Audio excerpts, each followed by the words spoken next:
This is Mitch, and I want to welcome you to today's episode. You know, I quit and went full-time in March of 1996, and since then I've bought about, on average, 100 properties per year, and I have sold those properties every year. And so I have this 27 years worth of experience that I am disseminating all the time here in little 10-minute segments. And today's episode is all about how to get pet smells out of a house. This can be a little more challenging than you might think, so stay tuned and we're going to address this challenge right now.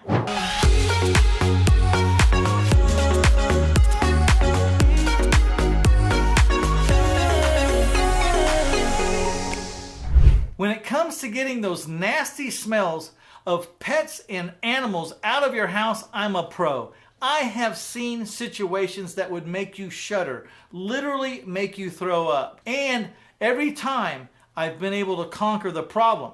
The question is, how far do we have to go? So in this episode, we're going to talk about what to do if you have carpet floors, what to do if you have wood floors, what to do if the floor is covered in tile, and then what to do if the subflooring is just a regular traditional concrete slab. All of that and more, so hang on. So I want to start with carpet because carpet can be laid over the top of all the other three choices. Now, when your carpet's been abused by pets or animals and there's urine and feces all over it, it's probably not salvageable. In most cases, you'll want to either rip out just that room and replace just that room where they kept the pets, or if it's throughout the house, you'll have to replace the carpet and the pad throughout the house. The question is, how bad was the abuse and how long did it go on for?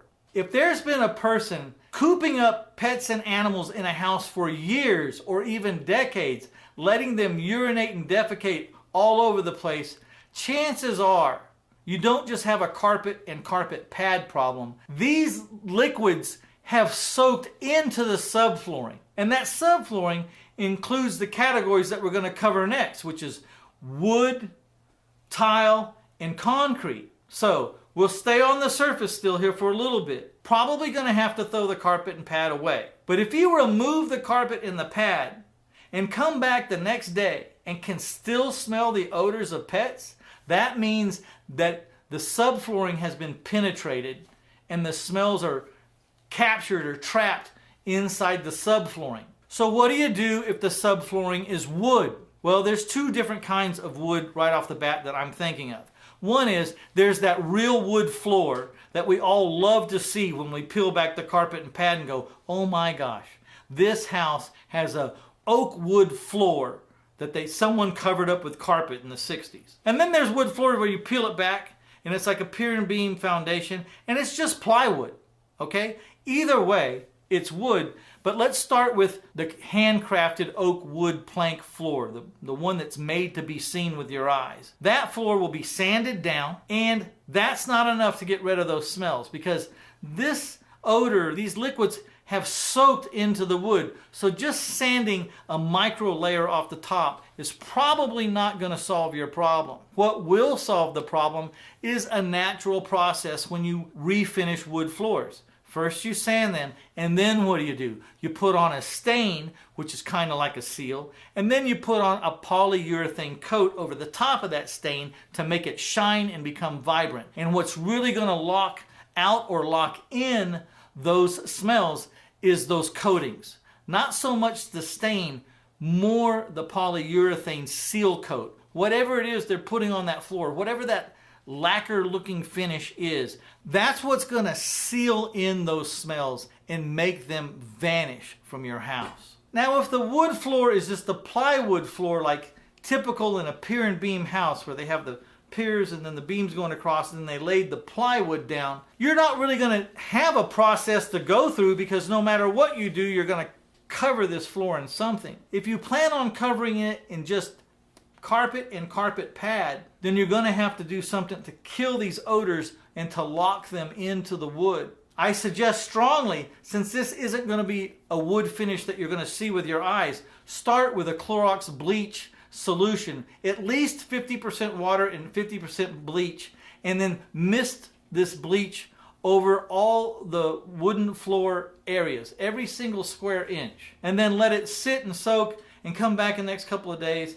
See if that solved your problem. If that has not solved your problem and you can still smell the odors, then you're going to have to seal in these smells with some kind of coating. You could use anything to paint over the top of that plywood and lock that odor in before you put your pad and your carpet back down, but that ought to do the trick. You know, sometimes I get real aggressive with that bleach solution, so just a little side note. I've been known to go 100% bleach in really bad cases. Like there is no water in this solution. I'm taking pure bottles of Clorox bleach and I'm pretty much covering or saturating the plywood to see if when I show up the next day after the house is aired out, if those pet odors are gone. So that brings us to the last two types of floors. They both have to do with kind of like concrete. One is the tile floor, and then the concrete slab is next after that. When you have a tile floor, the ceramic tiles are probably not going to absorb any kind of smells because of the nature of their makeup. They are ceramic. They're probably impervious to water or liquid. The problem is that these tiles are surrounded by grout, and that grout is very porous and will absorb all kinds of liquids, including urine and feces matter. So that's where you would do the Clorox bleach solution and make sure you kind of scrub over all the grout lines. You could come back and see if that solved your problem after everything's dried out after a day or so. One of the best ways to know if it's really working is on hot days. Hot days seem to bring out the worst of the smells in vacant houses. So it's a really good test if it's the middle of summer and you do this Clorox kind of scrubbing on the grout lines. And then you come back and it's a hot day, say at 2 or 3 in the afternoon. If you can't smell any odors on that day, there's probably you've gotten rid of them. But chances are you're still going to smell those odors. Then you're going to have to go back and get a grout sealer and paint the sealer very craftsman-like in between the tiles and seal the grout up and seal those smells into the grout. So before we talk about how to handle pet odors and animal odors inside a concrete slab or the concrete subfloor, let's take a little time to pause for just a moment. Ask yourself, are these episodes helpful to you? Do you think they would be helpful to other people that you know that are in this business? If the answer is yes, please hit the like button and the share button and let people know that we exist out here, because a lot of people don't even know we're alive and well out here disseminating such information. Also, if you haven't subscribed, please do that now, because there's a lot more content where this is coming from, and we'd love to have you there. All right, now back to talking about concrete slabs and concrete subfloors. When it comes to concrete, I definitely don't use a water bleach solution.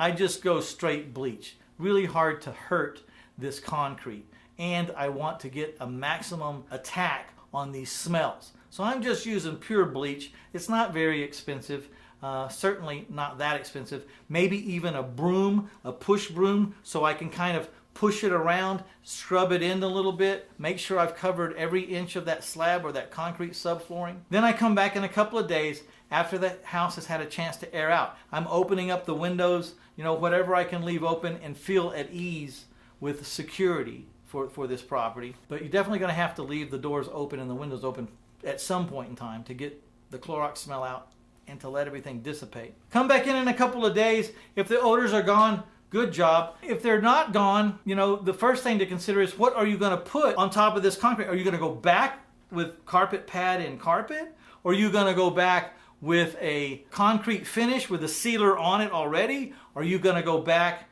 with a tile? Because if you're going to go back with something that you're going to lay over that could be construed as locking in the smell, then you probably don't have to do what I'm going to tell you to do. And in some cases, you absolutely don't want to do this if you're going to apply like a tile floor. They have enamel-based paints that have an enzyme inside them that's designed to specifically fight odors. They call it an enzyme-eating element or an enzyme-eating chemical inside this enamel-based paint. It's a very specific paint meant to deal with pet odors. Now, the reason why I say you got to know what you're going to do with this floor, because you don't just go in and paint this paint on, because if you're going to tile this floor, This is exactly not the right thing to put on a concrete slab before you put down tile, because it's not going to stick very well. So if you're going to tile it, let's just figure that the glue that you're going to put down before you put the tile and the grout that you're going to put, which you might intend to seal afterwards, will do the trick of locking in the smells.